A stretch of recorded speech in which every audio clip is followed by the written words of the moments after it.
My husband said, "You should retire early so I can finally live my life."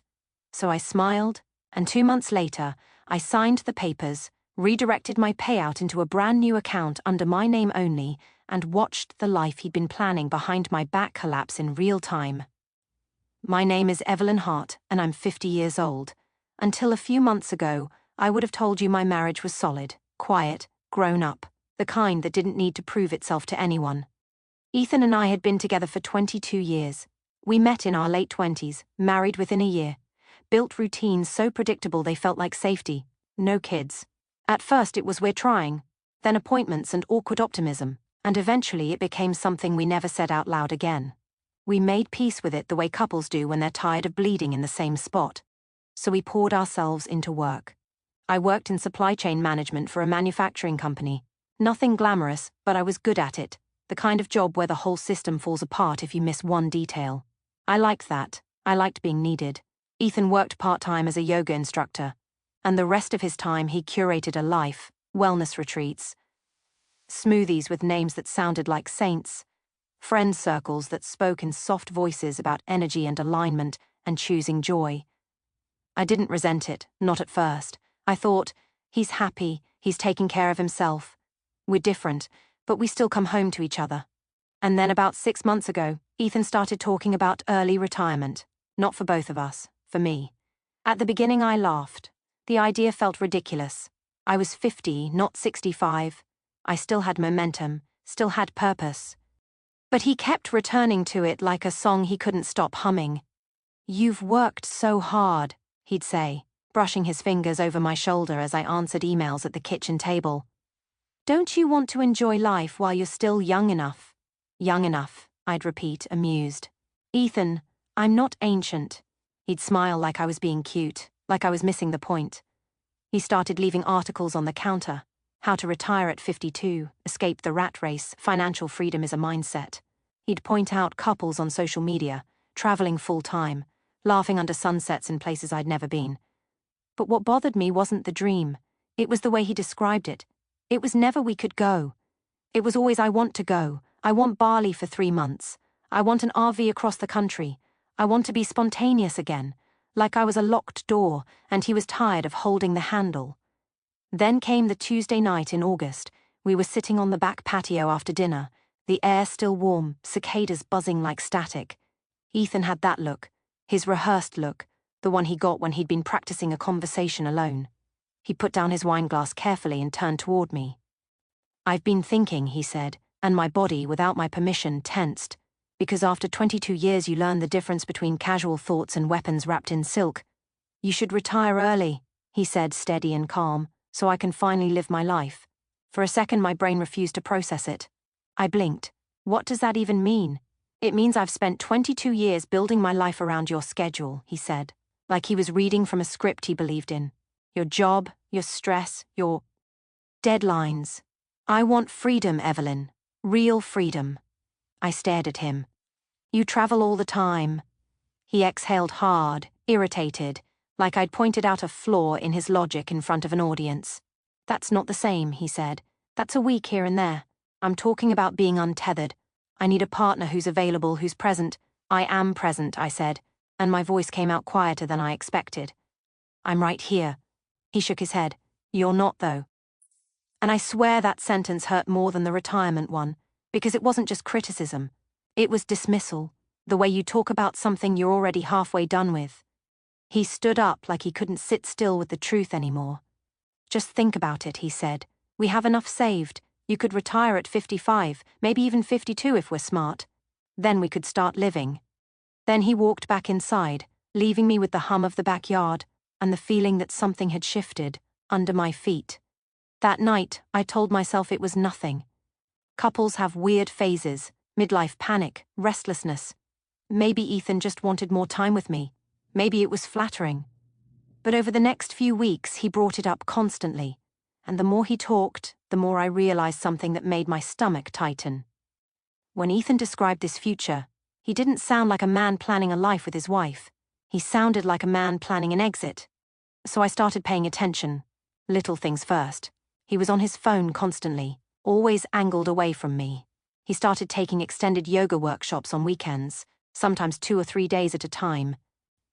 And our joint savings account, it had transfers I didn't recognize. Small ones, $200. Here, $300 there, but frequent. Like someone siphoning water from a tank and hoping you'd blame evaporation. I didn't want to be paranoid. I didn't want to become the kind of woman who searches pockets and counts receipts and checks phone records like she's hunting ghosts. But something felt off. One Saturday in September, Ethan kissed me goodbye at the front door, with a gym bag slung over his shoulder. "Sedona," he said brightly. 4-day wellness retreat. I told you about it. He had, in that vague way he mentioned things, like a headline, never a full story. "Text me when you get there," I said. He smiled. "Of course."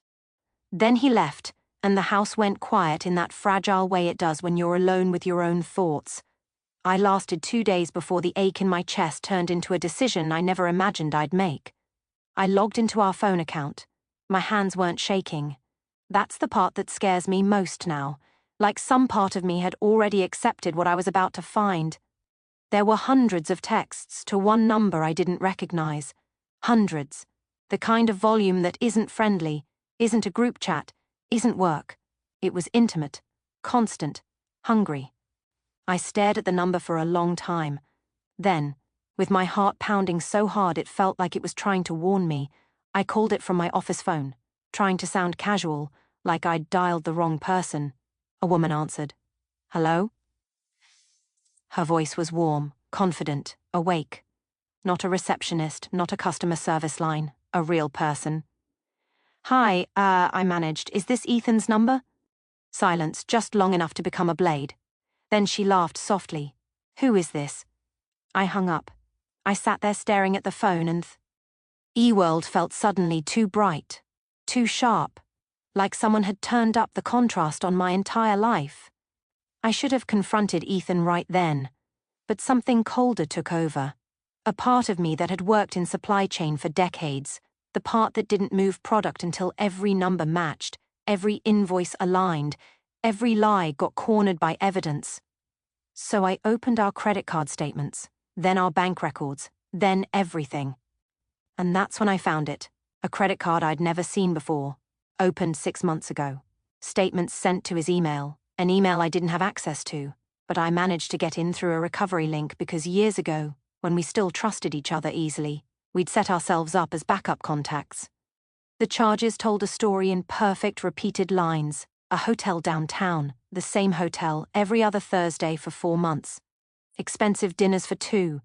A women's activewear boutique that wasn't my style. And then, like a punch disguised as jewelry, a charge at a jeweler, not for a necklace, not for earrings, for a women's watch. I leaned back in my chair and felt something inside me go completely still. Not rage, not tears, just the awful clarity of a puzzle snapping together. Ethan wasn't asking me to retire early because he loved me. He was asking because he needed something from me. And whatever it was, he needed it before I realized who he had become. I stared at the screen until my eyes burned. Then I whispered into the empty house, as if saying it softly could make it less true. Okay. Because in that moment, I knew exactly what I had to do next. I just needed him to think I didn't. Ethan came home from Sedona on Wednesday evening. He looked stead in a way that felt almost cruel. His skin was warm from the sun. His hair smelled like citrus shampoo. He kissed my cheek like nothing in the world had shifted, then launched into stories about red rocks, group meditations, breakthrough moments. I listened. I nodded. I asked questions. I played the role of the wife who hadn't just seen the scaffolding of her marriage stripped bare. "You seem really happy," I said, watching him unpack. "I am," he said easily. "I feel like I'm finally becoming who I'm supposed to be."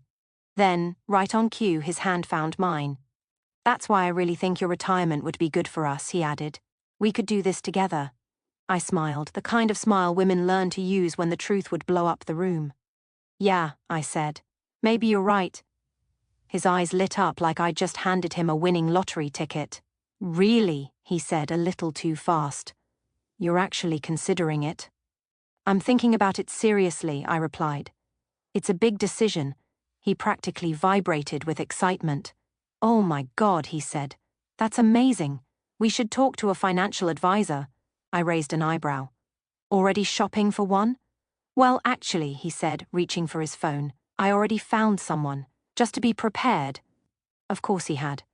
A man named Brandon, slick smile, buzzwords for days, lifestyle optimization, maximizing freedom years, designing your exit. I agreed to meet him, and that's when Ethan stopped suspecting anything at all. Because over the next 2 weeks I became exactly who he wanted me to be. I met with Brandon, asked thoughtful questions, took notes. I nodded while Ethan squeezed my hand beside me like a proud director. Ching, his plan hit its marks. At home I talked about stress at work, about being tired, about maybe wanting something different, and behind the scenes I built a parallel life. First, an attorney, not our family lawyer, not someone Ethan had ever met. A woman with sharp eyes and no patience for nonsense. Then a forensic accountant. Then, after one long night staring at the ceiling, listening to Ethan breathe beside me like a stranger, a private investigator. I didn't cry when I hired him. I didn't apologize. I said, I need the truth. All of it. It came back faster than I expected. Ethan wasn't in Sedona. He was downtown at the Marriott with Lena Moore, a 42-year-old divorced personal trainer he'd met at his gym. 7 months. That's how long it had been going on. 7 months of Thursdays at the same hotel. 7 months of evening classes that ended in room service and silence. The workshops were weekend getaways. Sedona was actually a 3-day beach house rental 2 hours away. The report included photos. Nothing graphic, nothing that would make a courtroom blush, but enough. Enough to see his hand on her lower back. Enough to see them kiss in a restaurant like they didn't have a care in the world. Enough to see them enter the hotel together, laughing. I read the report sitting in my car in a grocery store parking lot, and I felt nothing. No screaming, no sobbing, just a calm, terrifying clarity. Ethan didn't want freedom. He wanted access. He wanted me to retire early so my pension and 401k would convert into a lump sum, money that would be easier to divide, easier to claim, easier to manipulate during a divorce. He wanted me unemployed, disoriented, grateful. He wanted me soft. So I hardened quietly. I met with my attorney again. We drafted separation paperwork, ready, but not filed. I went to HR at my company and asked questions I'd never bothered asking before. The number stunned even me. Between my pension, my 401k, vested stock options and savings, I had nearly $1.2 million in liquid assets, not counting the house. The house was mine, purchased before the marriage, clean paperwork. Next I opened a new bank account. Different bank, my name only. Then I met Brandon alone. Did my husband contact you before he mentioned you to me? I asked. Brandon hesitated. Yes. What did he ask you? He swallowed. About early retirement mechanics and hypotheticals. Divorce hypotheticals. Silence, then a nod. That was all I needed. I fired him. At home, Ethan ramped up the fantasy. Portugal rentals, Bali villas, RV routes mapped across states like a victory lap. I let him talk. Then one morning over coffee I said, you know what, you're right. He froze. I am, I said. I think I should retire. End of October.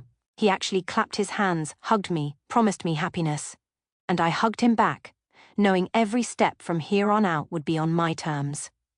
The next 2 weeks felt like living inside a performance where I was both the lead actress and the stage manager. At work I played the role of the woman winding down a long, respectable career. I scheduled meetings, delegated responsibilities, made lists for the people who would take over my accounts. My boss looked surprised, then proud, then a little worried but supportive. You've earned it, he told me, shaking my hand. If anyone deserves an early retirement, it's you. At home I became he version of myself Ethan had been waiting for. I talked about exhaustion, about wanting to breathe again, about how strange it felt to imagine life without deadlines. I came home with brochures for RV rentals and travel insurance. I left them on the kitchen counter like breadcrumbs. Ethan ate it up. He talked about our next chapter like a man already halfway through the door. He started saying things like, when we're free and once your job isn't tying us down. Still not we, never us. Behind the scenes, my attorney and I were working on a different calendar. Every document was reviewed, every account traced, every option mapped. On October 15th, I officially retired. My company threw a small farewell party, cake, a plaque, a few gift cards. Ethan came and played the doting husband, telling my co-workers how proud he was, how excited we were to finally start living. I watched him talk. I watched the lies fall out of his mouth so easily. What Ethan didn't know, what he couldn't know, was how I'd structured my retirement payout. The lump sum distribution from my pension and 401k, just under $500,000 after taxes, went directly into my new account. The vested stock options, another $180,000, same place. Over the previous 2 weeks, I'd quietly liquidated a few other investments. By the time the dust settled, roughly $950,000 sat in accounts that only I could access. The joint accounts? They held about $40,000. Not nothing, but nowhere near what Ethan was expecting. The morning after my retirement, I woke early, or rather I pretended to. I felt Ethan slide out of bed, careful not to wake me. I listened to his footsteps head downstairs. I waited 5 minutes, then I followed. He was at the kitchen table, laptop open, shoulders hunched in a way I'd never seen before. I stopped in the doorway and watched. Confusion flickered across his face, then panic. His fingers moved faster, clicking through accounts, refreshing pages like the answer might appear if he tried hard enough. "Where's the money?" he whispered to himself. I stepped into the room. "Morning." He nearly jumped out of his chair. "Jesus, Evelyn, you scared me." "Sorry," I said, reaching for the coffee maker. "Looking for something?" "I was just checking the accounts," he said too quickly. "Making sure everything went through with your retirement." "Oh, it went through," I said calmly. He frowned at the screen. "It's not in the joint account." "No," I agreed.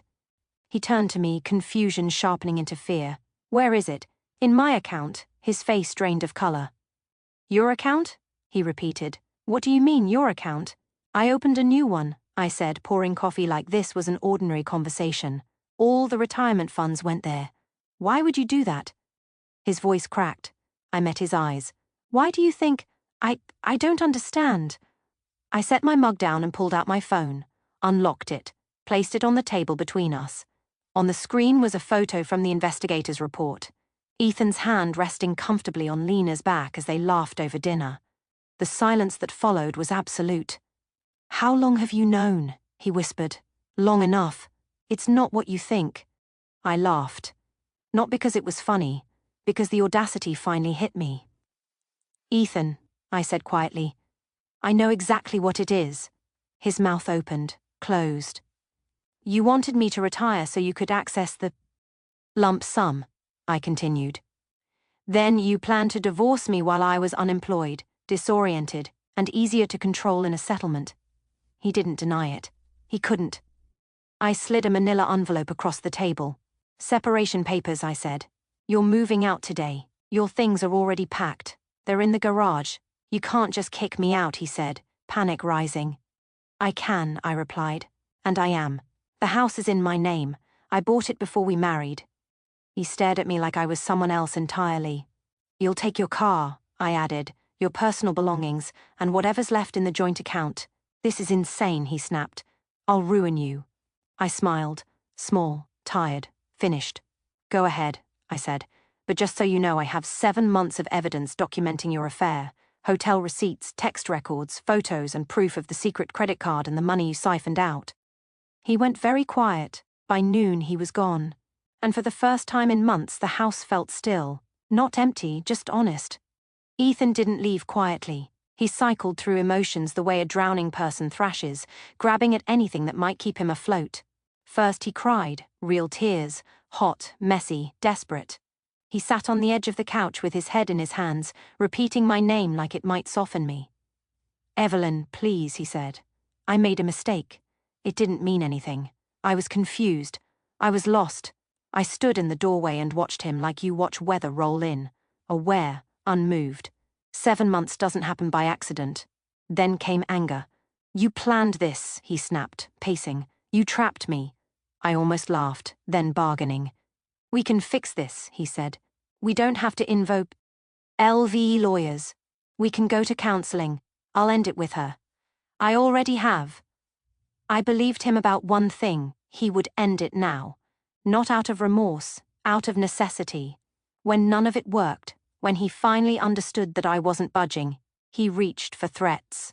I'll take you for everything, he said, eyes hard. I'll tell people you were controlling, emotionally abusive. I'll ruin you. I looked at him calmly. My attorney has your hotel receipts, I said. Your text records, the investigator's report, the secret credit card, the money you moved. His mouth shut. That afternoon he loaded his car from the garage without looking at me once. Boxes scraped, doors slammed, tires squealed, and just like that, 22 years drove away. That evening my phone rang. Once, twice, 17 times. I didn't answer. Finally a text came through. We need to talk about this like adults, I replied with one sentence. Talk to my attorney. Here's her number. The next morning his mother called. How could you do this to him? She demanded. Ethan is devastated. I let the silence stretch. Did he tell you about Lena? I asked. Silence. I didn't think so, I said, and hung up. The legal aftermath dragged on for 3 months. His attorney tried to paint me as deceitful, hiding assets, acting in bad faith. Mine responded with timelines, statutes, and evidence. The truth was simple and devastating for him. I hadn't hidden anything. I'd secured my retirement funds legally before divorce proceedings began. His affair didn't help him either. In the end, Ethan walked away with about $35,000 from the joint accounts and his car. No alimony, no house, no retirement money. I heard through mutual friend that Lena lost interest once the fantasy collapsed. Turns out she wasn't looking to build a life without funding. 2 months later she was gone, and Ethan was alone in a small apartment, starting over at 52, 3 months after the divorce finalized.